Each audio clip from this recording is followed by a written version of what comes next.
வாழ்க வளமுடன். பண பிரச்சனையா இருக்கு, பண கஷ்டமா இருக்கு. இந்த வார்த்தைக்கு அர்த்தம் என்ன தெரியுங்களா? பணம் என்கிட்ட இருக்கும்போது எனக்கு அது பிரச்சனையாக இருக்கிறது. பணம் என்கிட்ட இருக்கும்போது பணம் எனக்கு கஷ்டத்தை கொடுத்துக்கிட்டு இருக்கு. வைப்ரேஷன் மட்டும் இல்லைங்க, பிரபஞ்ச விதிகள் மொத்தம் 7 இருக்கு.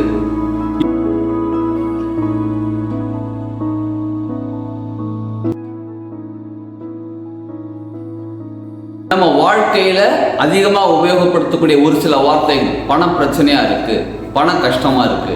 இந்த வார்த்தைக்கு அர்த்தம் என்ன தெரியுங்களா?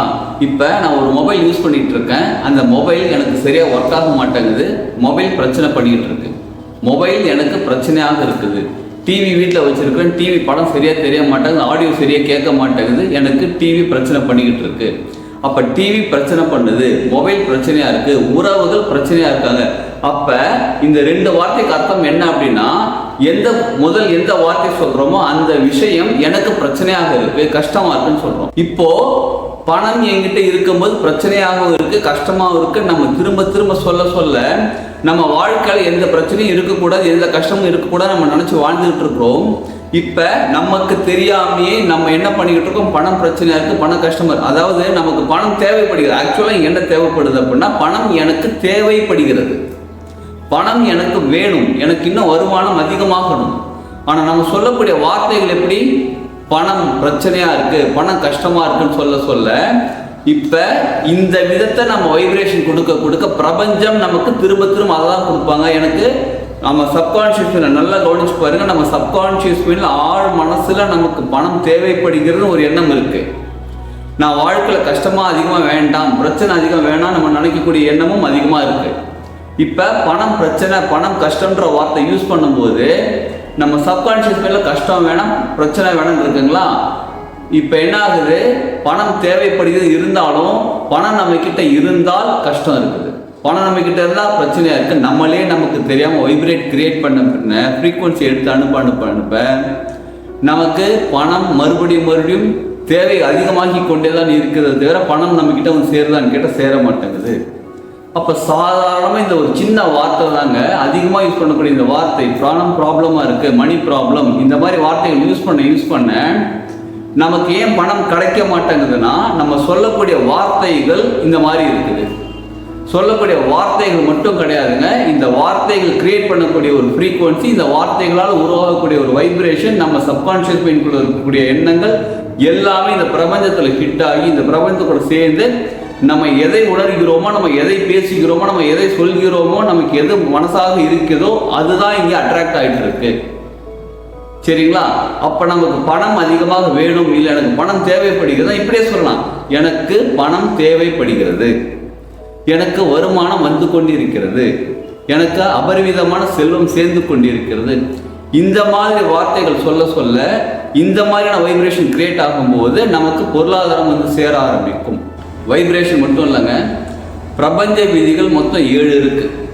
இந்த பிரபஞ்ச 7 விதிகளையும் நம்ம சரியான முறையில் கற்றுக்கிட்டு ஒவ்வொரு விதியையும் நம்ம ரெகுலராக ஃபாலோ பண்ண ரொம்ப பெரிய விஷயம்லாம் கிடையாது, சாதாரண விஷயம் தான். அந்த 7 விதி என்னன்னு சொல்கிறேன்.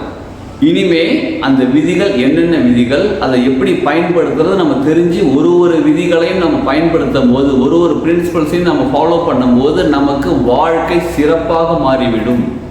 அந்த விதிகள் 7 என்னென்னு தெரியுங்களா? முதல் விதி, த பிரின்சிபல் ஆஃப் மென்டலிசம். நம்ம மனசு தான் எல்லாமே. All is mind, the universe is mental. எல்லாமே மனசு தான். நம்ம மனசும் பிரபஞ்ச மனசும் ஒன்றாக சேர வேண்டும். அடுத்தது, த பிரின்சிபல் ஆஃப் கரஸ்பாண்டன்ஸ்.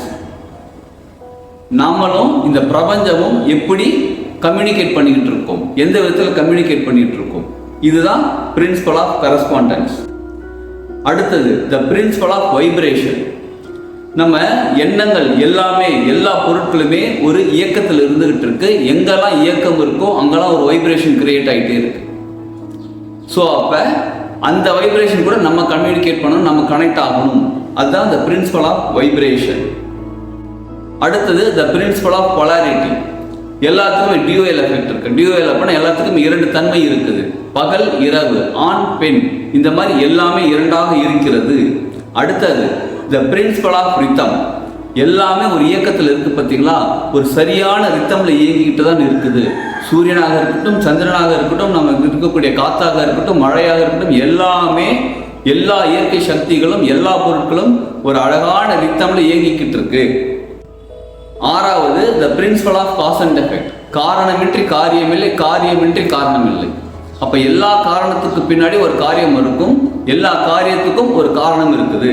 அடுத்தது, த பிரின்சிபல் ஆஃப் ஜெண்டர். அதாவது ஆண்களால் செய்யக்கூடிய விஷயங்கள் ஆண்களால் தான் செய்ய முடியும், பெண்களால் செய்யக்கூடிய விஷயங்கள் பெண்களால் தான் செய்ய முடியும்ன்றது த பிரின்சிபல் ஆஃப் ஜெண்டர். நல்லா கவனிச்சுக்கோங்க. இந்த ஒவ்வொரு விதியையும் பற்றி நம்ம தெளிவாக தெரிஞ்சுக்கிட்டு இது எப்படி இயங்கிக்கிட்டு இருக்கு இந்த பிரபஞ்சத்தில், நம்ம எப்படி இயங்கிக்கிட்டு இருக்கோம் இந்த பிரபஞ்சத்துக்கு கூட, இந்த பிரபஞ்சமும் நம்மளும் எப்படி இயங்கினால் இது ரெண்டும் சேரும். அதாவது 7 விதிகள் கூட கனெக்ட் ஆகிட்டோம் அப்படின்னா, 7 பிரின்சிபல்ஸ் கூட கனெக்ட் ஆகிட்டோம், கரெக்டாக ஒர்க் ஆகிட்டு இருக்குன்னா நமக்கு தேவையான எல்லா விஷயங்களும் நம்மளால் எடுக்க முடியும். நம்ம தேவையான விஷயங்கள் எல்லாமே நமக்கு கிடைச்சிக்கிட்டு இருக்கும், கிடைக்கும். இதை அடுத்தடுத்த பதிவுகளில் நம்ம ஒரு விதியும் தனித்தனியாக முழுசாக பார்ப்போம். இதை தொடர்ந்து பார்த்துக்கிட்டே வாங்க. பார்க்கறது மட்டும் இல்லைங்க, நீங்கள் இப்போ முதல்ல சொன்ன பார்த்தீங்களா, பணம் பிரச்சனை, பண கஷ்டம், அந்த மாதிரி வார்த்தைகளை தவிர்த்து விடுங்க. நீங்கள் ஒரு வார்த்தைகளும் பேசும்போது இந்த வார்த்தைக்கு அர்த்தம் என்னன்னு பார்த்து பேசுங்க. அப்படி பேசும்போது நமக்கு தெரிஞ்சோ தெரியாமல் நம்ம புதுவித ஒரு வைப்ரேஷனை கிரியேட் பண்ண ஆரம்பிப்போம். அப்போ நம்ம வாழ்க்கைக்கு எது தேவை நம்ம அட்ராக்ட் பண்ண ஆரம்பிப்போம். இப்போ இந்த 7 விதிகள் தெளிவாக தெரிஞ்சுக்கிட்டு அதையும் நம்ம வாழ்க்கையில் பயன்படுத்தும் போது இன்னும் சிறப்பாக இருக்கும். அடுத்தடுத்த பதிவுகளை பொறுமையாக பார்த்துக்கிட்டே வாங்க. எல்லாத்தையும் கற்றுக்கிட்டு நம்ம வாழ்க்கையில் சிறப்பாக வாழ்வோம். உங்கள் வாழ்க்கை சிறப்பாகவும் செழிப்பாகவும் ஆனந்தமாகவும் ஆரோக்கியமாகவும் மகிழ்ச்சியாகவும் சாதனை வாழ்க்கையாக மாறுவதற்கு வாழ்த்துக்கள். வாழ்க வளமுடன்.